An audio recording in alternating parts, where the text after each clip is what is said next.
So with the first quarter in the books, we have just the lineup to help you break through the noise. Two of the panelists from the original Wall Street Week, GAMCO investor, chairman and CEO Mario Gabelli, and Charles Schwab chief investment strategist Sonders. Mario, let's start with you. What's your outlook? Well, the corporate economy is going to do well in the United States. Consumer wealth, when it comes out at the end of March, will show it's probably $104 trillion. Debt is $14.3 trillion. Jobs are plentiful. Wages are rising. Psychology is a little mixed because of what can happen at any time between San Bernardino. But I think the consumer sector is okay. More importantly, we as a country consume 20 million barrels of oil. The price is down $50. That means that somebody is saving $1 billion a day, and that is working its way through the system slowly. So I'm fairly optimistic about the U.S. economy. Europe, under Draghi, will do better in 2017, and I think that'll help a lot of corporate profits, and it'll also unfold in the second half of this year.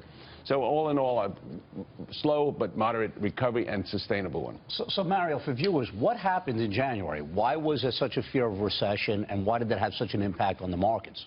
Well, I think you go back to the fall of 2015, and the concern was the impact on energy, the impact on mining, on manufacturing, on the American industrial infrastructure, and the fact that it could ripple over. And then some of the numbers for the consumer weren't as strong. And so as a result of that, there were those that said, hey, there's going to be a recession. Because there's a recession, we want to sell anything that's leveraged. And in addition to that, the concern over high yield through the oil ecosystem and the impact that would have on funding and on the debt structure.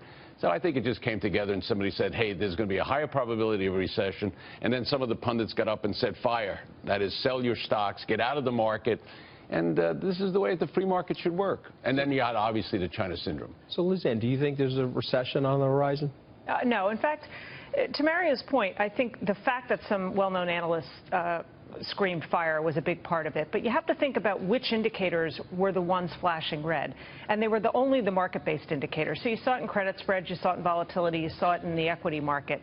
But there's a reason for the well-worn phrase that the market has declared 9 out of the last 5 recessions, because you do get a lot of false signals by the market. And unless they're confirmed by the high-frequency leading indicators, which was not the case, economic indicators, then I think that was yet another false signal. So even at the time where the crescendo was greatest, we didn't buy into the recession case. Lizanne, should we be concerned, should investors be concerned that what appears to have happened in March is that the Fed once again came to the rescue of the market and said, we're not going to raise rates in the short term, maybe in the long term, we're going to keep steady.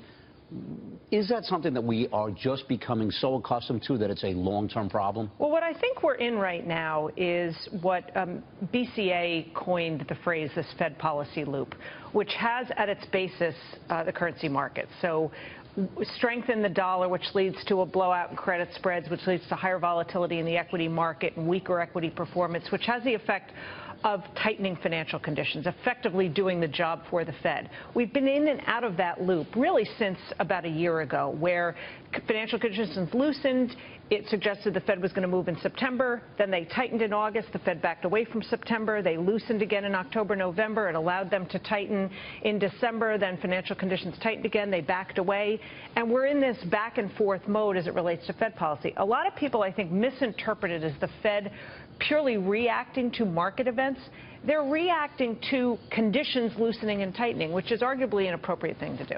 Yeah, there's nothing for me to add to that, but going back to the global economy, you got $76 trillion. The United States is at 24%, Europe is 24%, Japan and China are at 24%. So that's what we focus on. How are these countries doing? How quickly can China go to a consumer-led economy?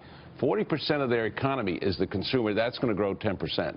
But Mario, do you think we're still in a Fed-centric, stock market-tied-in world? There's an element that says if the 10-year bond, which is today 1.80, goes to 3%, that present value of future earnings will be hit, assuming earnings are not rising. So how quickly will the 10-year bond adjust? At 180, I have a margin of safety in the stock market at these levels. Mario, in this environment, you're a stock picker.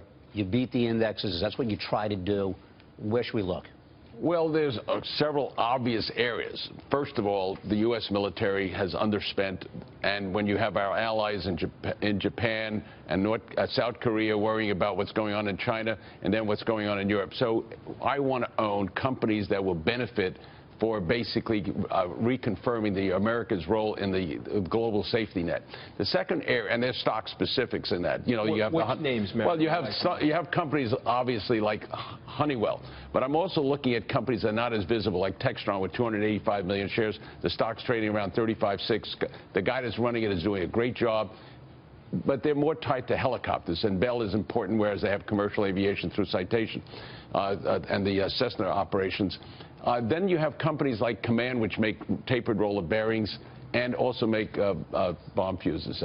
So those are the types of companies that one looks at. The second area is clear to me, and that is we started this 10 years ago, health and wellness. How do I, as a consumer, get rid of antibiotics, I want organic and natural, and which companies benefit from that, and how do the big companies change their product mix? So, and water.